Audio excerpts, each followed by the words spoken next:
I didn't find out my engagement was over in a dramatic explosion. There was no screaming, no slammed doors, no ring thrown across the room. It ended with a sentence delivered calmly, almost kindly, like a suggestion she expected me to thank him for. "We'll have an open relationship," my fiancé said, fingers laced with mine across our kitchen table. "Or there's no wedding." 4 months. That's how far away our wedding was. 4 months from the dress hanging in my closet. 4 months from invitations already sent.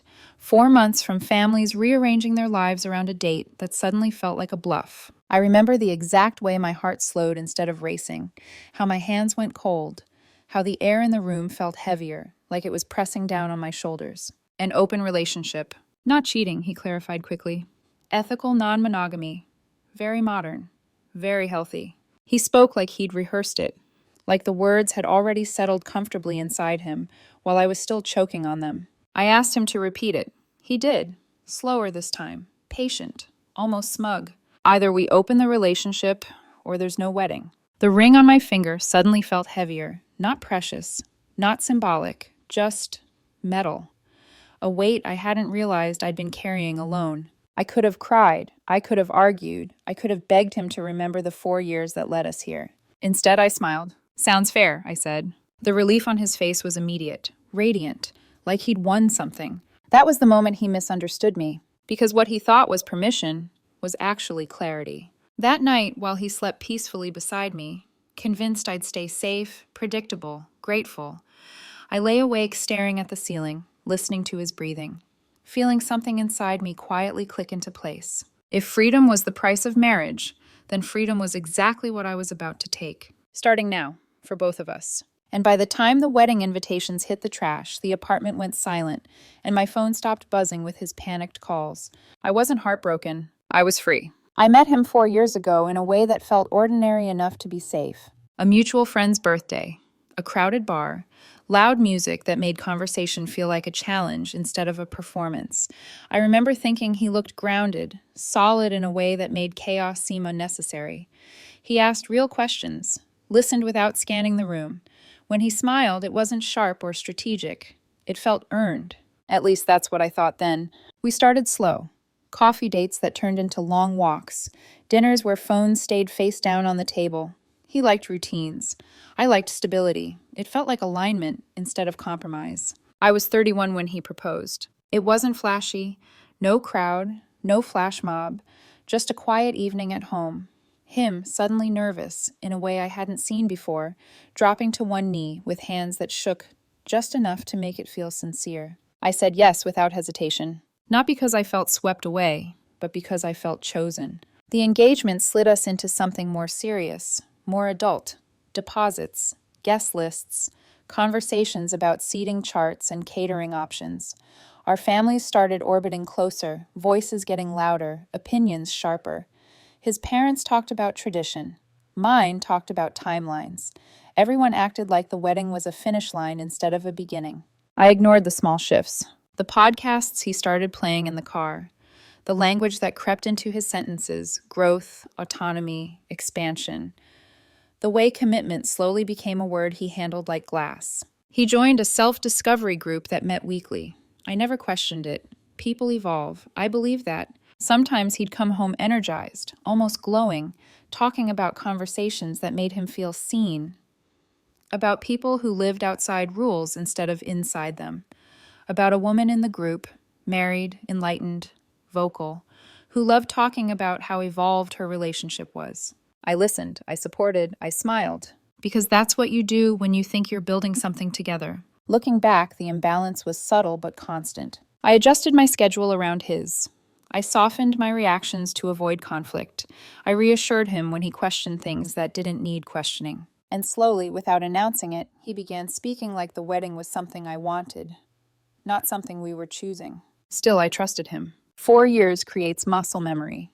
You stop checking for cracks because the structure feels familiar. So when he sat me down 2 Fridays before we were supposed to finalize catering, voice careful, posture prepared, I thought it was stress, cold feet, normal nerves. I didn't know he'd already decided, that he'd already framed monogamy as a cage, marriage as a risk, and my expectation of fidelity as control. I thought we were planning a life. He was planning an escape. And I was the only one who hadn't realized it yet. The first warning sign didn't arrive as betrayal.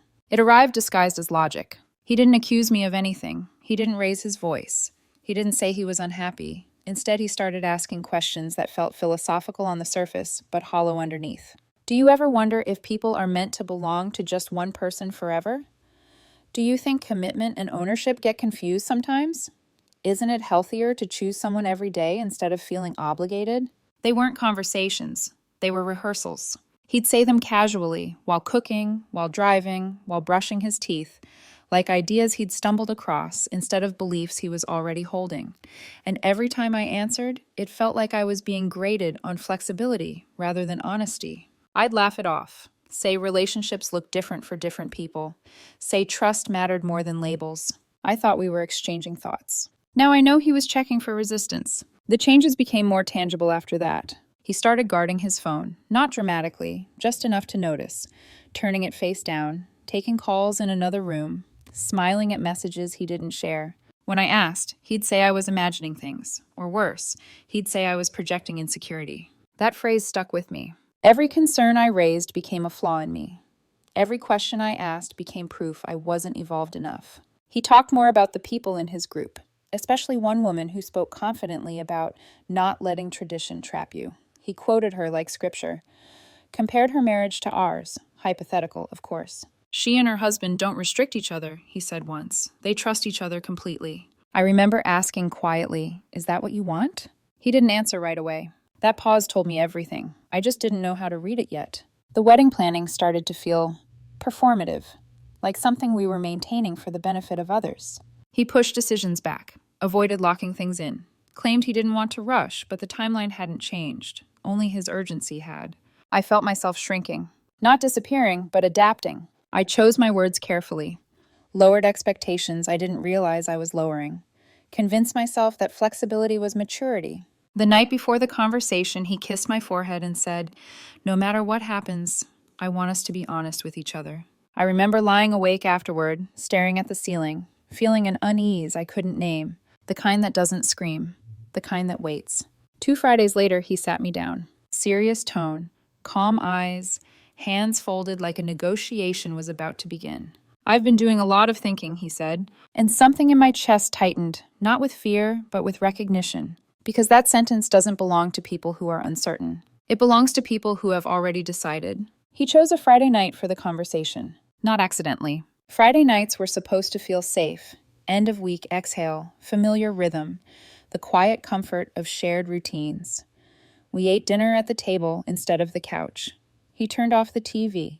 He waited until the dishes were done, until there were no distractions left to hide behind. Then he sat across from me, folded his hands, and took a breath that felt practiced. I've been doing a lot of thinking, he began. The words landed exactly where I'd feared they would. About us, about marriage, about what I need to feel fulfilled. I stayed quiet. I could feel my pulse in my throat. My instincts told me not to interrupt, to let him say the thing he'd already decided to say. I don't want you to feel trapped, he continued. I don't want resentment to grow because I ignored parts of myself. I nodded once, slowly, carefully. What parts? I asked. He leaned forward then, reaching for my hands like a gesture could soften what came next. I want an open relationship. The room went strangely still. I blinked, genuinely thinking I'd misheard him. Come again? Ethical non-monogamy, he clarified quickly. It's actually very common now, very healthy. It's about honesty, not secrecy. My stomach dropped, but my face stayed neutral. Our wedding is in 4 months, I said. Exactly, he replied, as if that proved his point. Before we commit to forever, I need to know I won't feel restricted.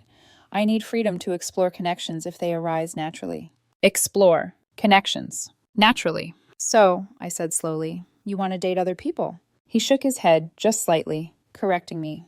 We would have the freedom to date other people, he said. Both of us. I pulled my hands back.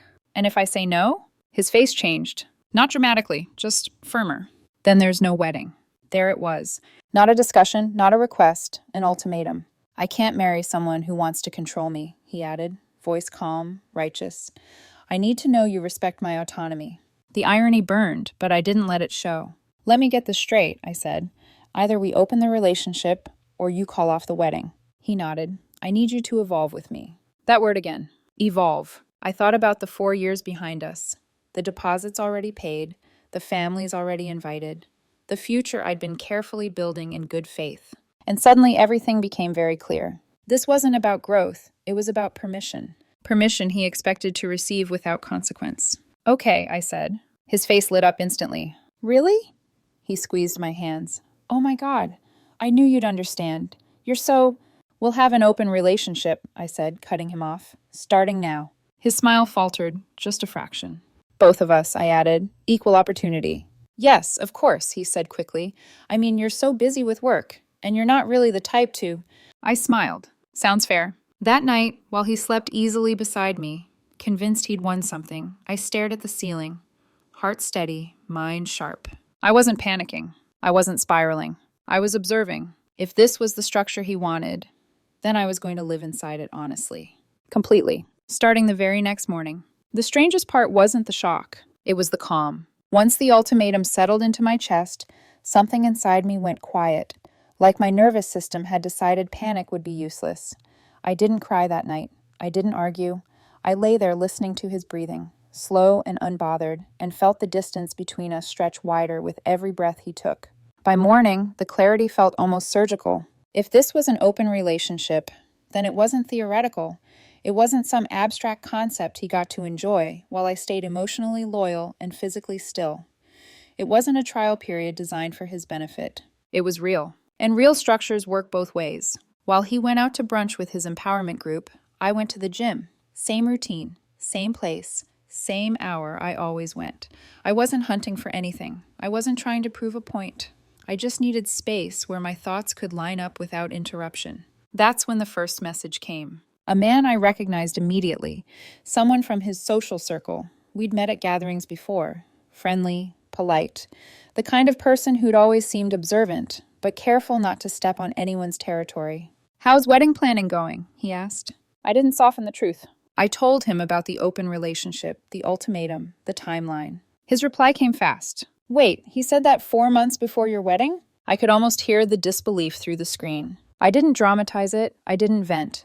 I explained the agreement exactly as it had been presented to me. Open, equal, starting now. There was a pause. Then, do you want to grab coffee after your workout? No pressure. I stared at the message longer than I expected. Not because it felt inappropriate, but because it felt revealing. Coffee stayed coffee. Conversation stayed respectful. He listened in a way that didn't feel strategic or performative. No reframing my feelings, no defending my fiancé's behavior, just quiet acknowledgement that what I'd been handed wasn't partnership, it was leverage. We didn't hide, we didn't dramatize. A casual photo of 2 coffee cups appeared on his story later that day. Nothing romantic, nothing secretive. That evening another message came, then another. Men from his extended orbit, friends, acquaintances, people who'd known him long enough to recognize patterns, reaching out under the assumption that the rules were exactly what he'd claimed they were. Open, consensual, equal. By Sunday night, I'd had drinks with one, dinner scheduled with another, no rushing, no intimacy, just conversations with men who treated my boundaries like something real instead of an obstacle. And that's when his tone shifted. Monday morning, he walked into the kitchen, already vibrating with tension, phone clenched in his hand. What the hell is this? He demanded, shoving the screen toward me. Photos, stories, smiles. Coffee with a friend, I said calmly, flipping my eggs. Drinks with a friend. Dinner with a friend. His face tightened. This isn't what we agreed to. I turned slowly, spatula still in my hand. What part? You're not supposed to actually date, he snapped. That's literally what an open relationship is.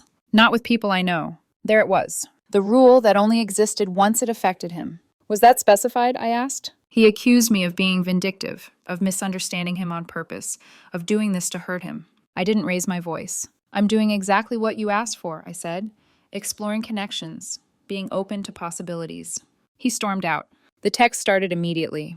Boundaries, clarifications, rules that had never existed before. By the time I left for work, my phone wouldn't stop buzzing. And somewhere between his panic and his anger, something settled deep in my chest. He never wanted an open relationship. He wanted control. And the moment I stopped being predictable, everything began to collapse. The escalation didn't arrive as shouting. It arrived as paper. Printed rules, bullet points, margins too neat for something that claimed to be about freedom. He came home that night with a stack of pages in his hand and an expression that tried, badly, to look reasonable.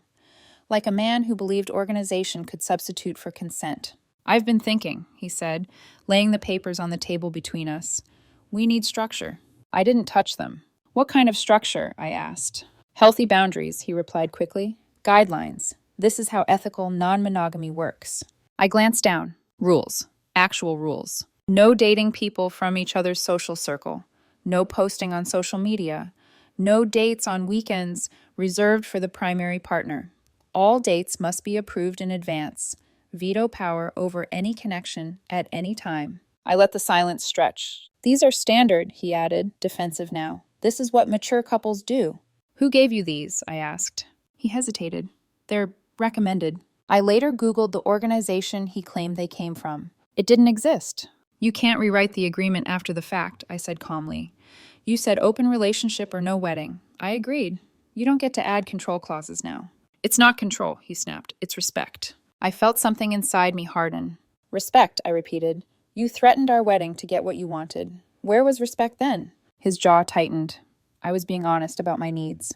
"And I'm being honest about mine," he scoffed. "This isn't how it's supposed to work." "How is it supposed to work?" I asked. "You date freely, I stay loyal emotionally, and call it evolved?" "That's not what I said." "It's exactly what you expected." That's when the language shifted. He stopped talking about us and started talking about me. I was being petty. I was being reactive. I was being influenced by people who didn't understand our relationship. Then came the pressure from outside. His mother called first. Concerned, gentle, but unmistakably aligned. "He's very upset," she said. "He feels like you're punishing him instead of communicating." Punishing. For doing exactly what he demanded. His sister followed, less gentle, more pointed. "You're embarrassing him," she said. "This was supposed to be a phase, not whatever this is." I didn't argue. I didn't explain. I listened. And the more they talked, the clearer the pattern became. They weren't worried about me. They were worried about him losing control of the narrative. That night, the text turned sharper. "You're weaponizing this. This isn't ethical. You're doing this to hurt me." I replied once. "I'm participating in the structure you insisted on." He accused me of misunderstanding on purpose. I accused him of wanting rules that only applied when he benefited. That's when the love bombing started. Candles, dinner cooked, the dress I bought him last year, suddenly worn with intention. "Hey," he said softly, "I just want us to reconnect." I set my bag down. "Can't," I said. "I have plans." The mask slipped, just for a second. "With who?" "A friend." His voice sharpened. "Again?" "You said to be open." He tried a new tactic. "We've lost focus on us," he said. "The wedding's in 4 months." 3 months and 3 weeks, I corrected, "if it's still happening." He froze. "What do you mean?" "I mean, you said open relationship or no wedding. I'm exploring what open means for me." "Are you threatening me?" "I'm being honest about my journey." He stamped his foot, actually stamped it. "You're supposed to support my growth," he snapped, "not derail everything." "And mine?" "You don't need growth," he said, then stopped himself. Too late. Those words had lived in his mouth longer than that moment. The confirmation came the next morning. One of his closest female friends asked to meet me. Just coffee, just conversation. She didn't defend him. She didn't soften anything. "He's been talking about opening the relationship for months," she said. "Before he ever told you." My chest tightened. "There's a guy from one of his classes," she added.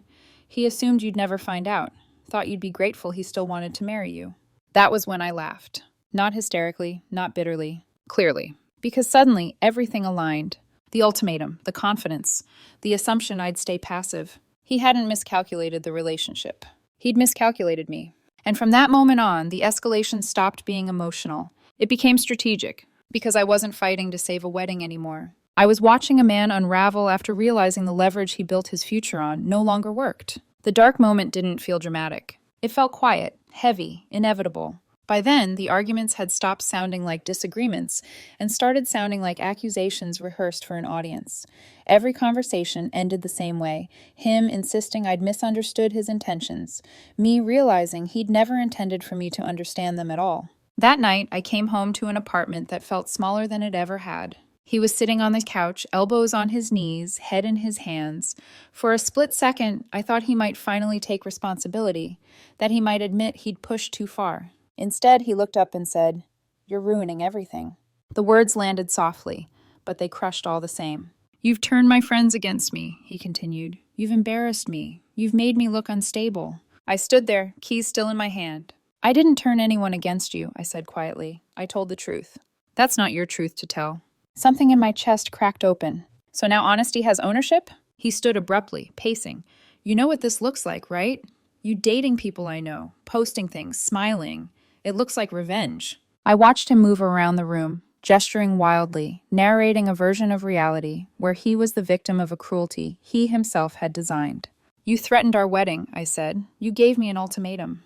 I gave you a choice. No, I replied. You gave me pressure. He stopped pacing, looked at me sharply. You're cold, he said. You're not acting like the woman I agreed to marry.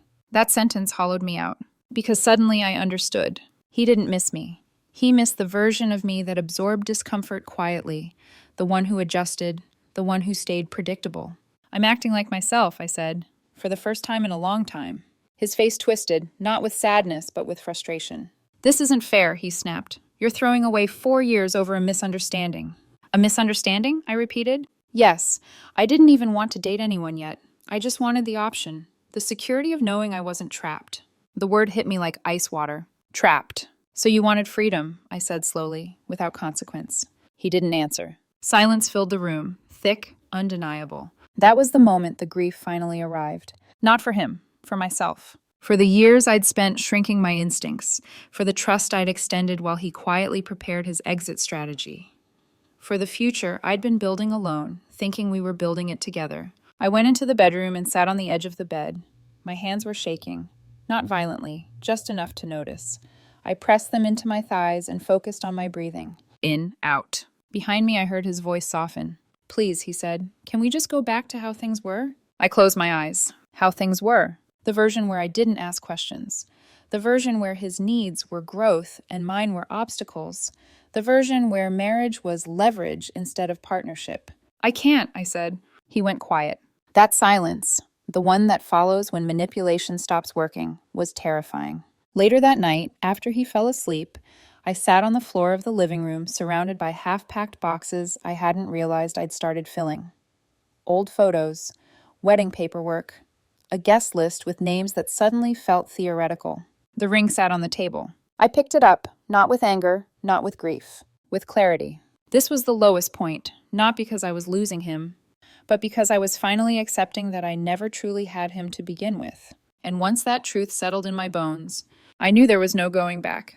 The turning point didn't come with a scream. It came with evidence. The morning after that long, suffocating silence, I woke up before he did. The apartment felt suspended, like it was holding its breath. I made coffee I didn't drink and stood at the counter scrolling through my phone, trying to decide what I already knew needed deciding. That's when the message came. One of his female friends, the same one who'd hinted before, asked if I could meet her. Just to clear my conscience, she wrote, you deserve to know.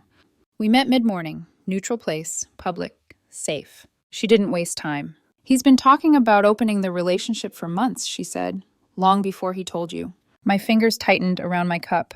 There's a guy from one of his classes, she continued. He kept saying once you agreed, everything would fall into place, that you'd be grateful he still wanted to marry you. Grateful. The word sat between us like something rotten. He assumed you'd never actually date anyone, she added gently. He said you weren't the type. I laughed then. Not because it was funny, but because it was complete. The confusion, the confidence, the ultimatum delivered like a foregone conclusion. He hadn't been brave. He'd been strategic. When I got home, he was waiting for me. Too alert, too attentive. He could feel the shift, even if he didn't know why yet. We need to talk, he said. I know, I replied. He launched into it before I could sit down. I've been thinking, he said.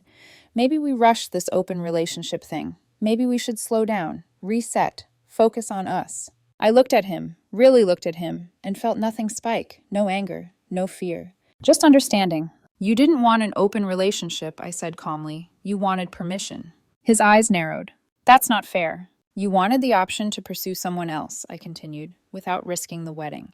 You thought I'd stay loyal while you explored. And when I didn't, when I actually participated, you panicked. He opened his mouth, then closed it. Silence again. I pulled out my phone and showed him the screenshots his friend had sent me.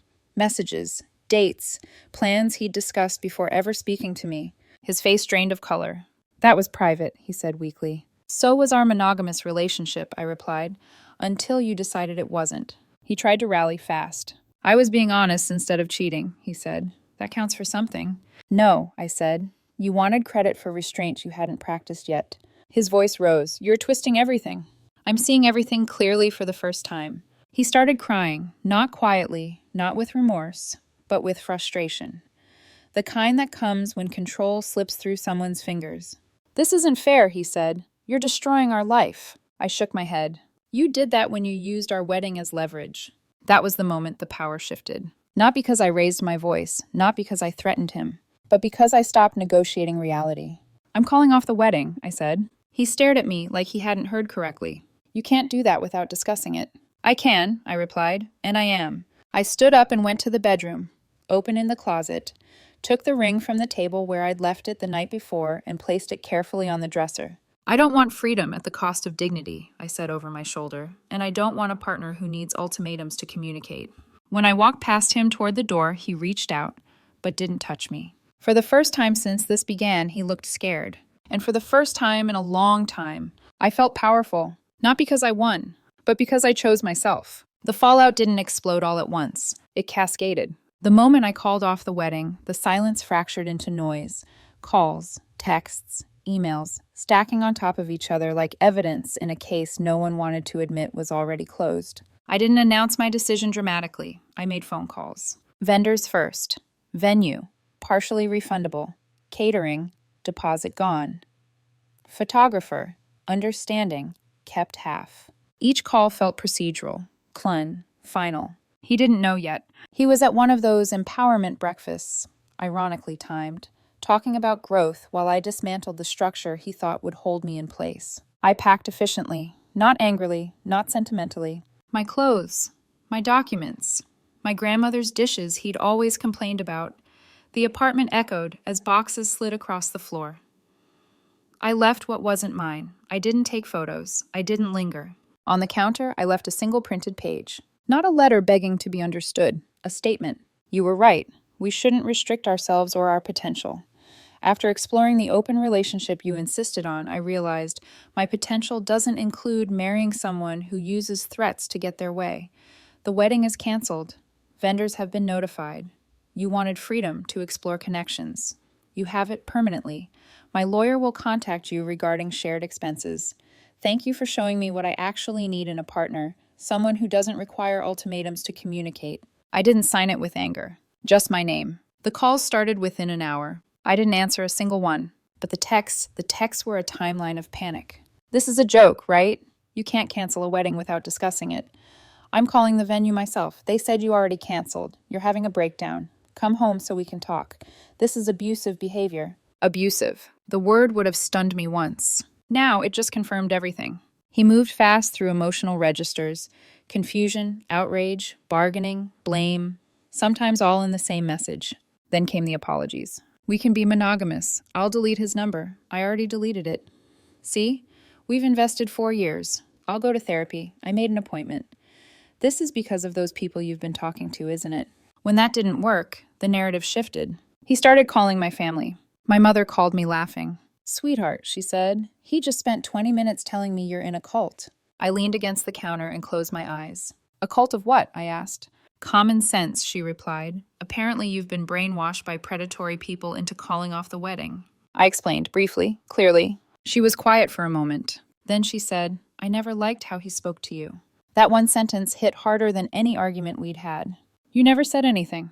Would you have listened? She asked gently. Fair point. Then his family joined in. Concerned messages, carefully worded accusations, requests for me to be reasonable. I didn't respond. The flying monkeys came next, people from his empowerment group, including the woman who'd inspired half of this. Long messages about ethics, about how I'd weaponized the structure, about sacred trust and emotional maturity. I replied once. He gave me an ultimatum. I accepted. He panicked when I participated. That isn't ethical anything. That's manipulation. I blocked the rest. The most humiliating twist came quietly. One of his friends sent me screenshots midweek. Apparently, he'd tried to pursue the person he'd been orbiting this entire time, the one who'd justified everything in his head. The response? Confusion. He wasn't interested. He had a partner. He'd always been friendly. Nothing more. The fantasy collapsed. Publicly. He'd shown up uninvited, made a scene, accused him of mixed signals. Security had been called. By the time that story reached me, I wasn't shocked. Just finished. The last message I received from him arrived days later. I hope you're happy. I read it once, then set my phone down. Because I was. Not euphoric, not triumphant, but unburdened. And that was enough. The wedding would have been next month. Instead, I woke up on what would have been another planning-heavy morning and realized there was nothing left to prepare for. No seating charts, no compromises, no version of myself I needed to shrink to keep the peace. The quiet felt different now. Not empty, intentional. I stayed with a friend temporarily while I looked for my own place. Nothing dramatic, just space that belonged to me. My routine slowly reassembled itself. Work, the gym, evenings that didn't feel like negotiations. I wasn't dating anyone, not because I couldn't, but because I didn't want to rush into another structure before understanding what freedom actually felt like when it wasn't being used as leverage. Word traveled the way it always does. He moved back in with his parents, posted long captions about toxic partners and emotional abuse, framed himself as a victim of a woman who couldn't handle growth. I didn't correct the narrative. People who mattered already knew the truth. People who didn't never would. A week later, I met a few of the people who'd been pulled into this mess along the way. Not as dates, not as alliances, just as humans who'd watched the same pattern unfold from different angles. We laughed. Not cruelly, honestly. The kind of laughter that comes when tension finally releases. Someone joked that he was telling people I'd been juggling multiple relationships. I smiled. Let him believe that. I wasn't interested in winning the story. The biggest lesson didn't arrive as a warning about open relationships or modern language or ultimatums. Those were just tools. The real lesson was simpler and harder. When someone ties your future to a condition, they're not asking for understanding.